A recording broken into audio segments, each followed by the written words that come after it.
Leaders from every level of Canadian government are lashing out at Stellantis today. The automaker says it's reneging on plans to make Jeeps in Brampton, Ontario, and moving production to the U.S. instead.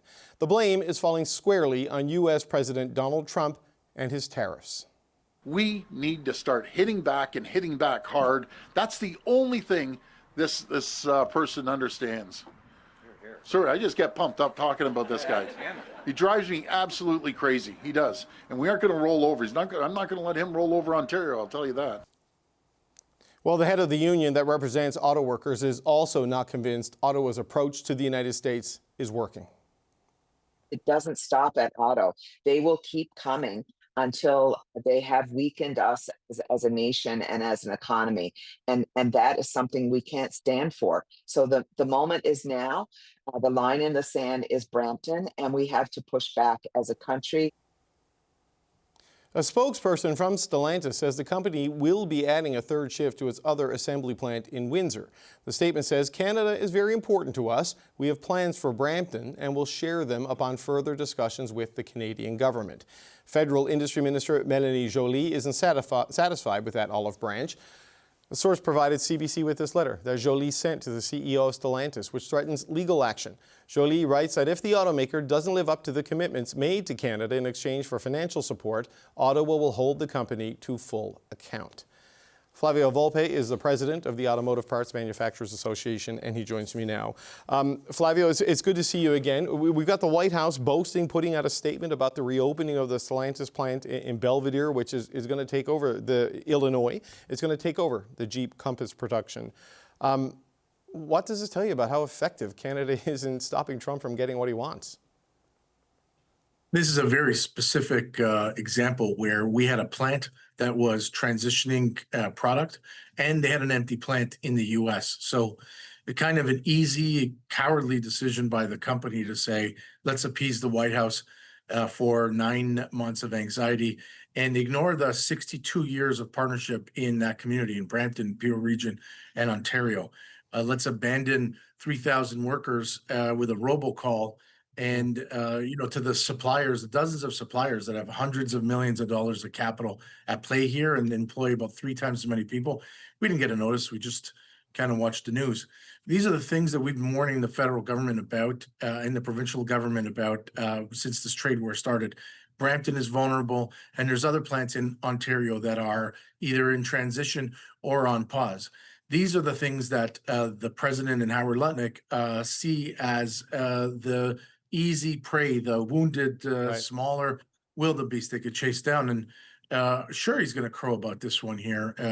We have to fight back. And when I spoke to Mélanie Joly very early this morning, she told me that the fight back would be full. And I'm glad that that letter says that. Okay, so help me understand this. And in describing what is happening here, I'm not trying to minimize this because the thousands of jobs in the spinoff are massive. But it is the loss of a shift at Brampton. It is not the loss of all of Brampton, right? At least in the plans that we have available now? No. The company has said, well, we have other plans and we're going to let the government know. No. We have no vehicle in that plant. Okay. That plant, for all intents and purposes, dead, unless someone says we have a car. If someone says we have a parts distribution depot or whatever, that's like an Amazon investment. It's not the advanced clustering of technologies that a car plant is. And then you just to clarify off the top here, said the company said there's 1,500 jobs available down in Windsor. I mean, let me be clear. 2 weeks ago, they said that they were going to add a third shift in Windsor. That's because they negotiated that with the union. Those are supposed to be for people in Windsor. It's supposed to be good news. Now we're saying, hey, by the way, we're going to tell some people in Brampton that if they pick up their homes and their hopes and move 3.5 hours down the highway, we can have a job at a company that lets you know in a robocall.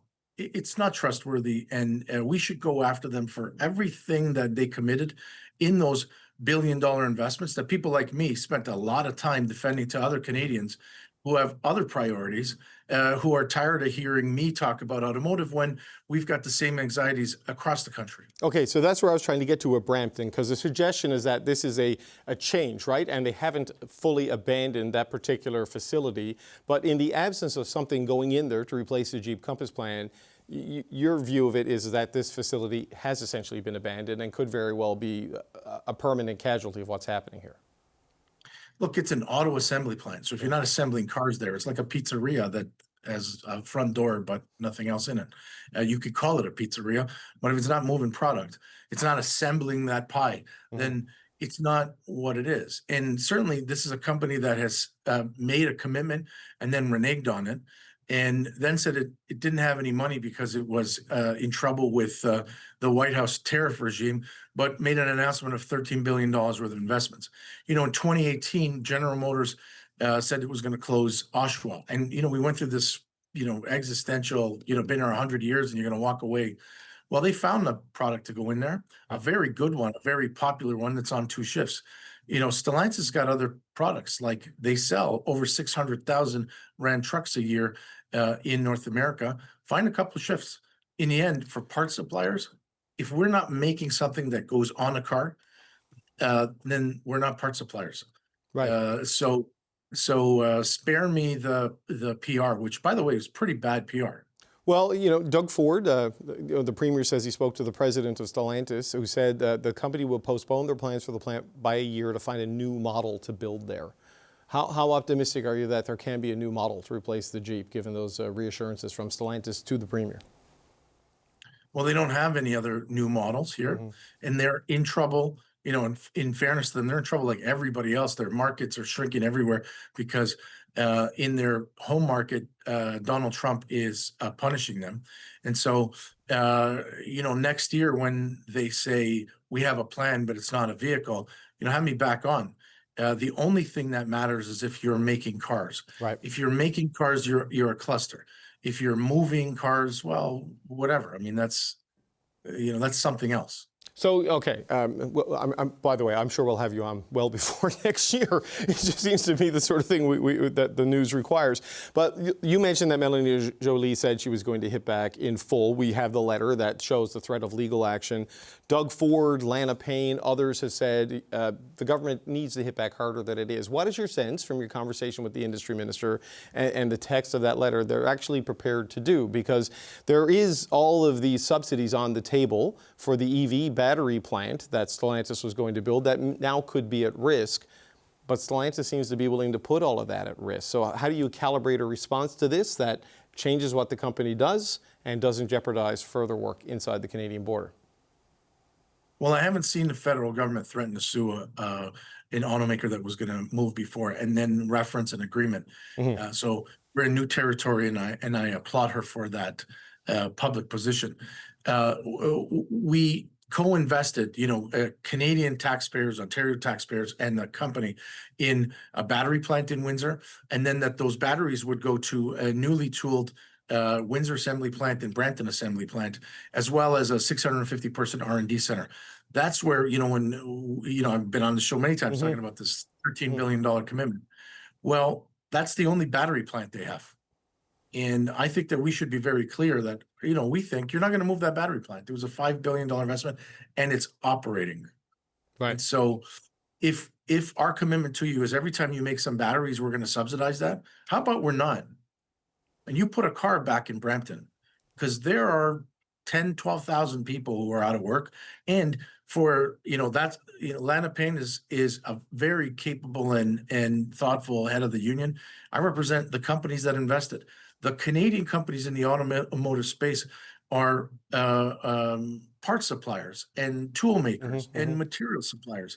And let's not forget that up until a few weeks ago, that company was committed to kicking off suppliers. Like, you do your investment at your plant so this stuff can come here. They didn't even give them notice. Why?